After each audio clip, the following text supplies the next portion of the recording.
बिस्मिल्लाहिर्रहमानिर्रहीम। अस्सलाम वालेकुम डियर स्टूडेंट्स, मैं हूं आपका बायोलॉजी इंस्ट्रक्टर उबैदुर रहमान बेग। हमने सिलो स्टार्ट किया हुआ है describe the general characteristics of amphibians, reptiles, birds and mammals. Amphibians हम कल कंप्लीट कर चुके हैं। आज हम क्लास रेप्टिलिया को पढ़ेंगे। रेप्टिलिया असल में वर्टिब्रेट्स की वो क्लास है जो लैंड पे रहती है, प्राइमरली लैंड पे रहती है। दे आर टेरेस्ट्रियल, लेकिन कुछ स्पीशीज ऐसी हैं जिन्होंने सेकंड ऑप्शन के तौर पे एक्वेटिक लाइफ में भी अपनी जगह बना ली है, उसको भी अडॉप्ट किया, जैसे एक्वेटिक स्नेक्स या टर्टल्स। ये एक्वेटिक एनवायरनमेंट में भी रह लेते हैं। ज्यादातर जो आपके पास मॉडर्न रेप्टाइल्स हैं आज के दौर के, वो हम देखते हैं टेम्परेट और tropical areas of the world यहां मौजूद होते हैं। ये देखें, ये इक्वेटर सेंटर में है हमारे पास। ये जो आपके पास रेड जोन आ रहा है, ये आपका ट्रॉपिकल एरिया है या जोन है वर्ल्ड का, और ऊपर जो ग्रीन वाला पोर्शन है ये हमारे पास टेम्परेट है। तो आपके अर्थ के इन जोन्स में हम देखते हैं जहां पे आपके पास कंडीशन ज्यादा हैबिटेबल है, बेहतर है, यहां हमें रेप्टाइल्स ज्यादा तादाद में मिलते हैं। इनके स्केलेटन को देखें तो कहते हैं इनका स्केलेटन एक्सोस्केलेटन है, यानी स्केलेटन बाहर की तरफ है। या एक्सोस्केलेटन की अगर हम बात करें तो उसमें कह रहा है इनमें जो स्केलेटन बाहर की तरफ रोल प्ले कर रहा है वो पार्ट कैराटिनाइज स्ट्रक्चर्स हैं।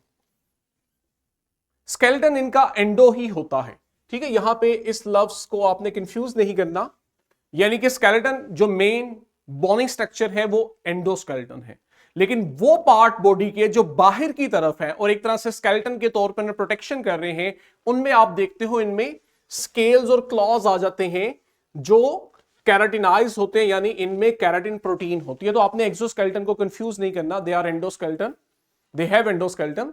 लेकिन कह रहे हैं कि वो बॉडी पार्ट जो बाहर सरफेस पे और इन्हें प्रोटेक्शन दे रहे हैं वो आपके पास एक्सोस्केलेटन वाले स्ट्रक्चर्स हैं, जैसे कैराटिनाइज स्केल्स हो गए, क्लॉज हो गए, जो क्या करते हैं इनकी स्किन को पानी के लिए लेस परमिएबल कर देते हैं। इसलिए हम देखते हैं इनकी स्किन जो है वो बहुत ड्राई होती है, और मेन मकसद ड्राई स्किन का ये होता है कि बॉडी से जो वाटर इवेपोरेट या लॉस हो उसे मिनिमाइज किया जाए, क्योंकि ये खुश्की पे रहने वाले ऑर्गेनिज्म है।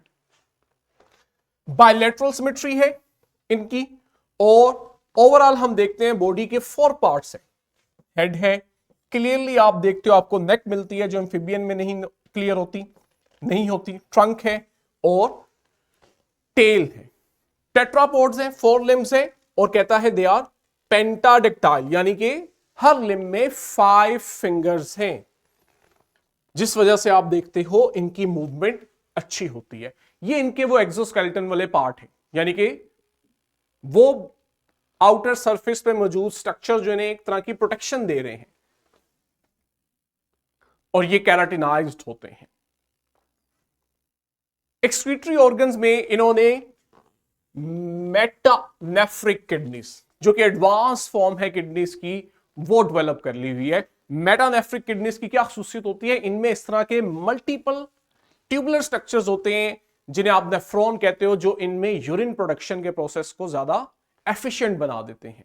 और स्पेशली अगर हम रेप्टाइल्स की बात करें तो खुश्की पे रहने की वजह से इस किडनी की मदद से ये इस काबिल हो गए हैं कि इनकी बॉडी से जो मेन नाइट्रोजनस वेस्ट रिमूव होता है वो यूरिक एसिड की शक्ल में होता है। और बच्चों, यूरिक एसिड की शक्ल में वेस्ट रिलीज करने का मतलब ये होता है कि इसलिए कम से कम पानी चाहिए होता है इसे बॉडी से एक्सक्रीट होने में। तो ये एक एवोल्यूशन है। पानी वाले ऑर्गेनिज्म अमोनिया को रिलीज करते हैं, जिसमें ज्यादा पानी रिक्वायर होता है, और उन्हें चूंकि अपने एनवायरमेंट से पानी अवेलेबल होता है इसलिए उन्हें इश्यू नहीं आता। अब ये चूंकि आए हैं खुश्की पे और इन्हें इजीली वाटर अवेलेबल नहीं है, इन्होंने ये अडॉप्टेशन की कि किडनी की मदद से यूरिक एसिड प्रोड्यूस किया ताकि वो बॉडी से जब रिलीज हो तो वो कम से कम पानी इनको लॉस करवाए। रेस्पिरेशन लंग से होती है, खुश्की वाले हैं। और इंटरेस्टिंग बात है कि जो लंग्स हैं वो स्पॉन्जी इन टेक्सचर हैं, स्पॉन्जी इन नेचर हैं। मतलब ये कि अंदर उसमें स्पेसेस हैं, कंपार्टमेंट्स हैं, जिस वजह से उसका सरफेस एरिया बढ़ता है, और सरफेस एरिया बढ़ने की वजह से गैसेस एक्सचेंज बेहतर होता है। लेकिन साथ ही साथ आप देखते हो वो स्पॉन्जी नेचर के भी आपको मिल रहे होते हैं। एम्ब्रियोनिक स्टेज में कहते हैं इनमें गिल स्लिट्स होते हैं, लेकिन जब ये डेवलप होते हैं तो आपको वहां पे फिर गिल्स नजर नहीं आते। वेरी इंपॉर्टेंट पॉइंट, इनका जो हार्ट है ये 4 चैम्बर्ड हो गया है। रिमेंबर हमने अभी पीछे एम्फिबियंस पढ़े तो वहां पे जो हार्ट था वो 3 चैम्बर्ड था, लेकिन यहां पे आप देख रहे हो 2 एट्रियम के साथ या एट्रिया के साथ 2 वेंट्रिकल्स भी हैं और बीच में एक पार्टीशन भी आ गई है। लेकिन चूंकि अभी एवोल्यूशन का प्रोसेस हो रहा है तो ये पार्टीशन कंप्लीट नहीं है, ठीक, यहां पे एम्प्टी स्पेस रह जाती है, जिसकी वजह से आप देखते हो कि जब ऑक्सीजनेटेड और डीऑक्सीजनेटेड ब्लड आता है वेंट्रिकल में तो उसकी मिक्सिंग बहरहाल हो रही होती है। हां, हमें सिर्फ एक एक्सेप्शन मिलती है रेप्टाइल्स में और वो है क्रोकोडाइल्स। क्रोकोडाइल्स के अंदर हम देखते हैं उनका हार्ट कंप्लीटली 4 चैम्बर्ड होता है और वहां ऑक्सीजनेटेड और डीऑक्सीजनेटेड ब्लड को सेपरेट रखा जाता है। तो इनका हार्ट 4 चैम्बर्ड है, 2 ऑरिकल्स हैं, लेकिन जो 2 वेंट्रिकल्स हैं वो कंप्लीटली डिवाइडेड नहीं है, दे आर पार्शियली डिवाइडेड, लेकिन क्रोकोडाइल्स के अंदर एक्सेप्शन है और इनमें भी डबल सर्कुलेशन ही होती है, यानी कि जब हार्ट पंप करता है तो एक पार्ट ब्लड देता है लंग्स की तरफ ताकि वहां गैसेस एक्सचेंज हो और ऑक्सीजन एब्जॉर्ब की जाए, और दूसरा पार्ट ऑक्सीजनेटेड ब्लड को बॉडी की तरफ सर्कुलेट करवाता है। कल ये बात हमने डिटेल से पढ़ी भी है। सेक्सेस इनमें सेपरेट है, मेल एंड फीमेल, और हर ऑर्गेनिज्म में हम देखते हैं जो इनके रिप्रोडक्टिव स्ट्रक्चर गोनेड्स हैं दे आर पेयर्ड स्ट्रक्चर। कहते हैं फर्टिलाइजेशन इनमें इंटरनल हो रही है, अब ये भी एक डेवलपमेंट है, लेकिन है ये भी ओविपेरेसी, यानी ये शेल्ड एग्स, ऐसे एग्स जिन्हें शेल में प्रोटेक्ट किया जाता है उन्हीं को रिलीज करते हैं, लेकिन उनमें यॉक की अमाउंट ज्यादा होती है ताकि जब एम्ब्रियो डेवलप करे तो यॉक उन्हें फूड प्रोवाइड करे। इन्हें रेप्टाइल्स को हम लोएस्ट एमनियोइड्स भी बोलते हैं। एमनियोइड्स मैंने आपको बताया था वो थे जिनमें कुछ प्रोटेक्टिव लेयर्स होती है एम्ब्रियोनिक स्टेज में, आज हम इसका जिक्र करेंगे। इनमें आप देखते हो कि जब एग में फर्टिलाइज्ड एग जो है उसको शेल में प्रोटेक्ट करके रिलीज किया जाता है तो उसकी प्रोटेक्शन के लिए फिर कुछ मेम्ब्रेन लेयर्स भी होती हैं, जैसे कहते हैं इनमें एमनियन होती है। हमने कहा था एम्फिबियंस में ये स्ट्रक्चर्स नहीं होते, इसलिए उन्हें एन एमनियोट्स कहा था, एमनियन। इसके अलावा आप देखते हो यॉक सैक, कोरियन और एलेंटॉइस, ये कुछ प्रोटेक्टिव लेयर्स हैं जो अंदर डेवलपिंग एम्ब्रियो को प्रोटेक्ट कर रही होती हैं। एम्ब्रियो के इमीडिएट बाहर आपके पास जो सैक लाइक स्ट्रक्चर होता है जो इसको प्रोटेक्शन दे रहा होता है बच्चों, ये एमनियन कहलाता है। एक साइड पे हम देखते हैं कि एम्ब्रियो जो है वो यॉक सैक के साथ अटैच होता है, जहां पे यॉक जो है वो इसे नरिशमेंट दे रहा होता है। इसी तरह एक और स्ट्रक्चर होता है एलेंटॉइस, जो कि गैसेस एक्सचेंज और वेस्ट स्टोरेज का काम कर रहा होता है, और सबसे बाहर की तरफ जो प्रोटेक्टिव लेयर आती है दैट इज कोरियन, इसका काम गैसेस एक्सचेंज और प्रोटेक्शन देना है। तो ये जो स्ट्रक्चर है इनकी वजह से हम इन्हें कहते हैं दे आर एमनॉइड्स, और ये भी पोइकिलोथर्म्स यानी एक्टोथर्म्स हैं, they can not regulate their body temperature on their own. Mesozoic period के एंड पे कुछ क्लाइमेटिक चेंजेस ऐसे आए, एनवायरमेंटल हैजर्ड्स ऐसे आए कि बहुत से रेप्टाइल्स जो थे वो उस वक्त नापैद हो गए, एक्सटिंक्ट हो गए। जो चंद जिंदा रहे उन्हें आज हम जानते हैं, जिनमें बड़े कॉमन लिजर्ड, स्नेक और टर्टल्स हैं। एक नजर इनकी बस सिमुलेशन देखते हैं और यहां पे अपने इस क्लास रेप्टिलिया को कंप्लीट करते हैं। जरा इनको ऑब्जर्व करते हैं सिमुलेशन में और देखते हैं कि हमें ये रियल लाइफ सिनेरियो में ये ऑर्गेनिज्म किस तरह से ऑब्जर्व हो रहे होते हैं। स्नेक,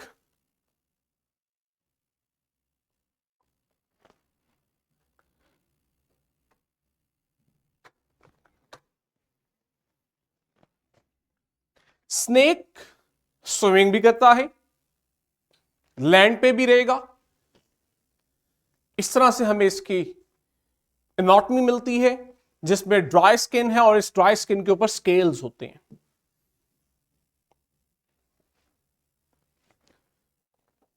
इंटरनल ऑर्गन्स को अगर आप देखो तो you can see yellow part, यहां पे आपको ये एसोफेगस शो कर रहा है, लंग्स हैं, left and right lungs, heart हमें नजर आ रहा है, ऊपर की तरफ ये वर्टिब्रल कॉलम भी मौजूद है,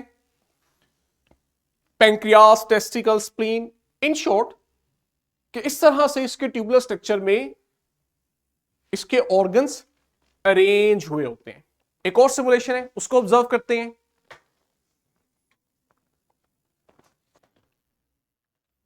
टर्टल, ये भी रेप्टाइल है, और इंटरेस्टिंग बात, अगर आप इसका स्केलेटन देखें तो इसका जो शेल है, it is the part of its skeleton. Internal organs अगर हम ऑब्जर्व करें, इस तरह से इसमें इंटरनल ऑर्गन्स मौजूद होते हैं। You can clearly see head वाले पोर्शन में ब्रेन है, ठीक है, लंग्स देखें वेरी वेल डेवलप, ओवरीज हमें यहां नजर आ रही है एक्सक्रीटरी सिस्टम में, ये देखें जी, किडनीज हमें नजर आ रही हैं, ठीक। और वेरी इंटरेस्टिंगली नीचे की तरफ ये देखें, हार्ट है इनका, फोर्थ चैम्बर्ड है, लेकिन वेंट्रिकल्स कंप्लीटली पार्टीशन नहीं है, ठीक। और एंड से अगर आप ऑब्जर्व करो तो यहां पे येलो पार्ट जो कि इनका डाइजेस्टिव सिस्टम है, और नीचे ब्लूइश पार्ट जो कि ब्लैडर है यूरिनरी सिस्टम का, ये एंड पे आके मिल जाते हैं। देख रहे हो, ब्लैडर जो है वो आके बिल्कुल डाइजेस्टिव सिस्टम के एंड पे आके यूनाइट हो रहा है उसी में। तो वो ये वाला जो एंड वाला पार्ट होता है, इसको आप क्लैका बोलते हो। नेस्टिंग करते हैं, अपने एग ले करते हैं, तकरीबन 50 से 60 दिन का इंक्यूबेशन पीरियड होता है, और उसके बाद आप देखते हो इनके हैचलिंग्स जो हैं वो खुद ही बाहर आते हैं, और इनके अंदर अल्लाह ने ऐसी वो एक आइडेंटिफिकेशन रखी होती है कि ये नमी को फॉलो करते करते पानी तक पहुंच जाते हैं। ये देखें, कुछ इस तरह की इनकी लाइफ साइकिल हमें ऑब्जर्व करने को मिलती है। एक और सिमुलेशन है, वो आप खुद देखना, मैंने स्लाइड में उसको ऐड किया हुआ है, लिजर्ड से रिलेटेड। जरा आप लिजर्ड्स को देखें, उसके अंदर एनाटॉमी ऑब्जर्व करें, उसके स्ट्रक्चर ऑब्जर्व करें, ताकि आपको क्लास रेप्टिलिया की कुछ कैरेक्टरिस्टिक्स याद रह जाए। आज क्लास छोटी है, हमने जल्दी से इसे कवर कर लिया है। कल हमने स्टार्ट करने हैं एव्स, बर्ड्स। उसे इंशाल्लाह कोशिश करेंगे कि एक लेक्चर में कंप्लीट करें, अगर वो ज्यादा लेंथी नहीं जाता। इसकी वर्कशीट, क्वेश्चन बैंक आपके पास मौजूद है, प्रैक्टिस करें। कल मिलेंगे बच्चों, तब तक के लिए अल्लाह हाफिज।